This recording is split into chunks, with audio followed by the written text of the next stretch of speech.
साधु ही लूट लेगा इस पवित्र औरत की इज्जत। या फिर भारत के उत्तर में स्थित हिमालय की तलहटी में एक घना जंगल था। उस जंगल में एक तपस्वी साधु वर्षों से एकांतवास में रहकर के तपस्या कर रहा था। वह साधु सांसारिक मोहमाया से दूर केवल ध्यान, योग और आत्मचिंतन में लीन था। उसका जीवन सरल, विचार उच्च और साधना दृढ़ थी। साथी दोस्तों, उसने वर्षों तक संयम का पालन करते हुए अपनी इंद्रियों को पूरी तरह से वश में कर लिया था। एक दिन पास के गांव में कुछ अनहोनी घटना हुई। शायद ये उस साधु की परीक्षा थी। एक गरीब और सुंदर स्त्री जिसका नाम रूपवती था, विधवा हो गई।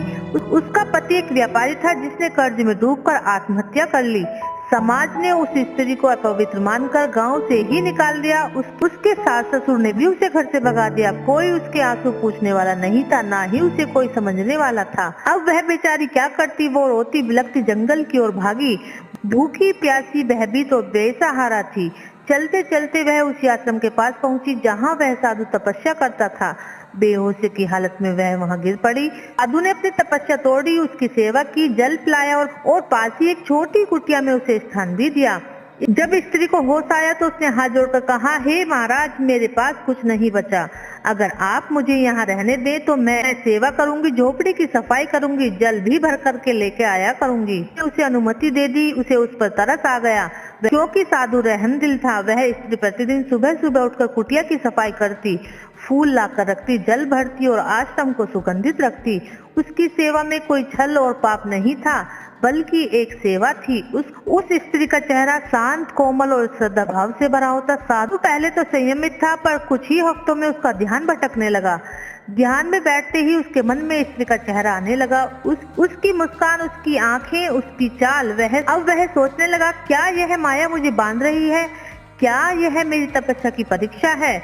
एक रात जब वह ध्यान में बैठा तो उसकी आंखों के आगे सिर्फ वह स्त्री थी। उसकी सांसें तेज होने लगी, शरीर गर्म हो गया। उसने मंत्रों का जाप रोक दिया और जंगल की ओर दौड़ने लगा। वहां जाकर वह रोया और चिल्लाया, हे प्रभु, मुझ पर दया करो, मेरी तपस्या की रक्षा करो। अगले दिन उसने उस स्त्री से कहा, तुम अब यहाँ से चले जाओ, तुम्हारा रहना मेरे लिए बिल्कुल भी उचित नहीं। वह स्त्री रोने लगी। उसने कहा, मैंने ऐसा कौन सा पाप किया? हे महाराज, मुझे बताएं, क्या एक बेसहारा स्त्री की सेवा भी अब अधर्म बन गई? साधु चुप रहा। रात को वह फिर से ध्यान में बैठा, आंखें बंद की तो साधु को एक दिव्य प्रकाश दिखाई दिया। उसमें एक तेजस्वी देवी प्रकट हुई। उसने कहा, बस आकर्षण से डरने की नहीं, बल्कि उसे पहचानने की जरूरत है। अगर तुम स्त्री में माया देखोगे तो बंधन में फंस जाओगे। अगर तुम उसे ईश्वर रूप में देखोगे तो मुक्ति को पाओगे। देवी अंतर ध्यान हो गई। साधु की आंखों से आंसू बहने लगे। अगली सुबह साधु ने स्त्री को बुलाया और कहा, तुम देवी हो जिसने मुझे मेरी कमजोरी का आईना दिखाया। मैं तुम्हारे लिए एक सुरक्षित स्थान की व्यवस्था करता हूँ। तुम किसी महिला आश्रम में जाओ और अपने जीवन को फिर से आरंभ करो। स्त्री ने कहा, महाराज, मैं तो केवल सेवा करने आई थी। आप मुझे ज्ञान देकर भेज रहे हैं। इससे बड़ा वरदान मेरे लिए नहीं हो सकता। साधु ने उसे विदा किया और खुद को फिर से कठोर तपस्या में लगा दिया। उसने समझ लिया कि असली तप वही है जिसमें आकर्षण की अग्नि परीक्षा होती है। तो बाद जब वह साधु समाधि को प्राप्त हुआ तो लोगों ने उसकी समाधि पर यही वाक्य अंकित किया, स्त्री को माया नहीं बल्कि ममता समझो, तभी तप सफल होता है। दोस्तों, आपको ये कहानी कैसी लगी कमेंट बॉक्स में जरूर लिखें। अगर आपको अच्छी लगी हो तो हमारे चैनल को सब्सक्राइब जरूर करें।